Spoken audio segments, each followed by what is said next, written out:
पंच पुष्प में से एक पुष्प पारिजात का फूल,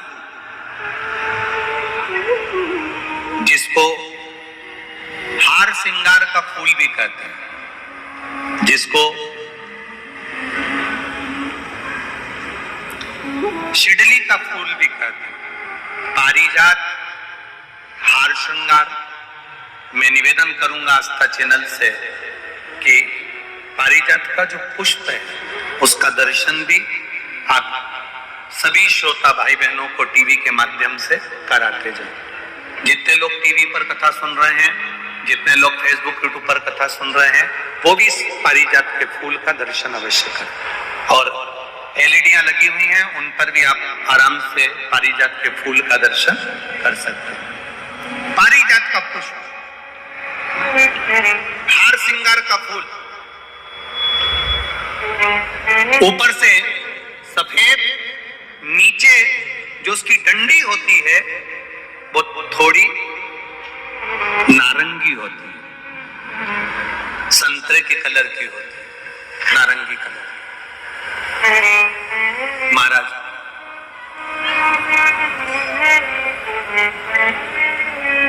रात्रि में खिलने वाला ये फूल,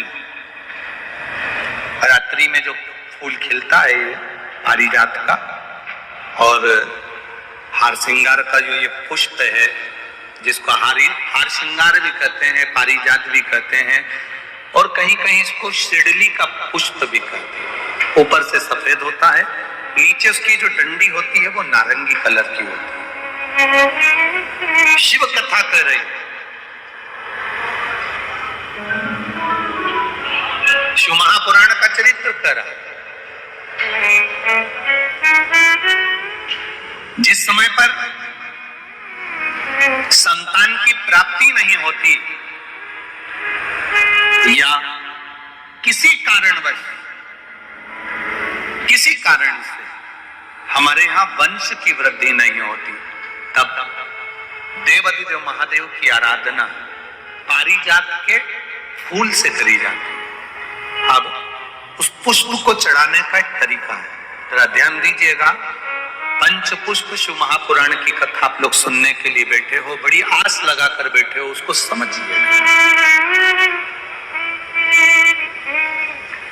पारिजात का जो फूल शिव जी को चढ़ता है, भगवान देवाधिदेव महादेव को चढ़ता है, जैसे ये शिवलिंग है, मान लो ये शंकर भगवान का शिवलिंग है, ये जलाधारी है, ये जल नीचे गिरने का स्थान है।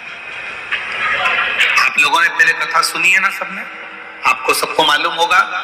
राइट में गणेश जी का स्थान, लेफ्ट में कार्तिकेय का स्थान, बीच में अशोक सुंदरी की जगह। जहां पर यह शिवलिंग रखा है वो माता पार्वती जी का हस्त कमल है। शिवलिंग के रूप में, शंकर भगवान के रूप में यह शिवलिंग है। ऊपर से जो एक एक बूंद जलाधारी नीचे गिरती है वो शंकर भगवान की 5 लड़कियां, जया, विषहरा, शामली बारी, दौतली और देव, ये शंकर जी की 5 बेटियां हैं।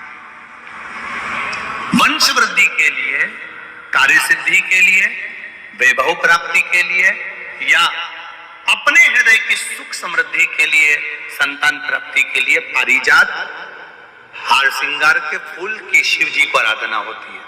हार श्रृंगार का जो पुष्प होता है, अशोक सुंदरी वाली जगह पर हम पारिजात के पुष्प को समर्पित करते हैं।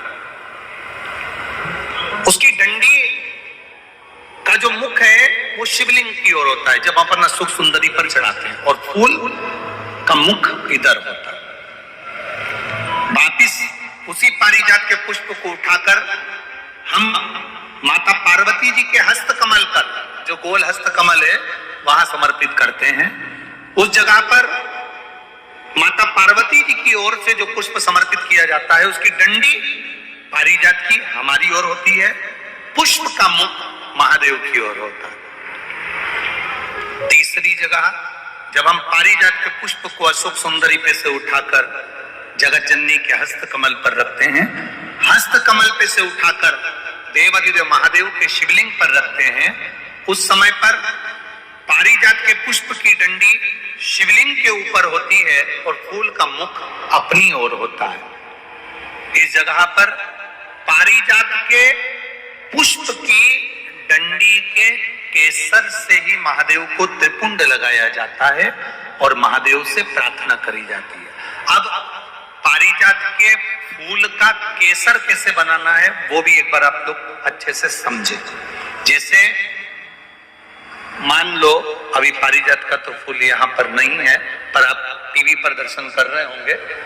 पारिजात पुष्प की जो पीछे की डंडी होती है, फूल सफेद और पीछे जो डंडी होती है नारंगी कलर की, केसरिया कलर की, उसको तोड़ लिया जाता है। तोड़कर ऐसी 25-50 फूल की पीछे की डंडी को तोड़कर उसको रख दिया जाता है। उसको धूप में नहीं सुखाते, केवल घर में उसको एक कटोरी में या थाली में रख दो, वो धीरे धीरे सूख जाएगा। सूखने के बाद उसको पीस लो, पीसकर उसका चंदन तैयार हो जाएगा पारिजात फूल की उस डंडी का।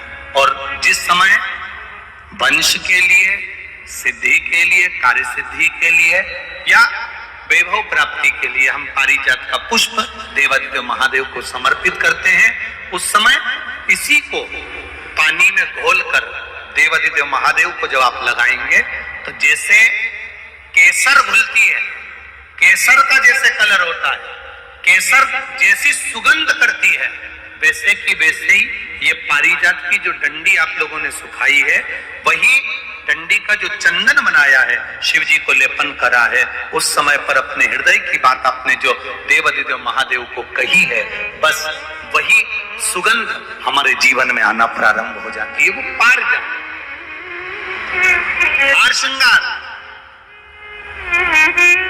अब जरा ध्यान दीजिएगा, हार श्रृंगार के पुष्प, पारिजात का जो पुष्प है, सोमवार की अष्टमी पड़ने पर यदि हम देवादिदेव महादेव की पारिजात के फूल से आराधना करते हैं, स्मरण करते हैं, तो उसका फल भी हमें अधिक प्राप्त होता है। पारिजात का पुष्प, हम तो यहां तक कहेंगे अगर आपके यहाँ हार श्रृंगार का पेड़ लगा हो, पारिजात का पुष्प यदि आपके यहाँ होता हो, रात को खिलता है, सवेरे मिलता है, ऐसा पारिजात का अगर वृक्ष आपके यहाँ लगा हो तो प्रयास करना।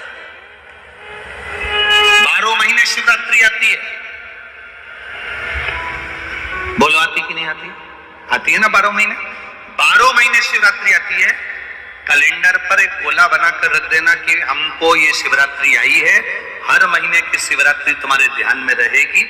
एक पारिजात का पुष्प, हार श्रृंगार का पुष्प एक अगर देवादिदेव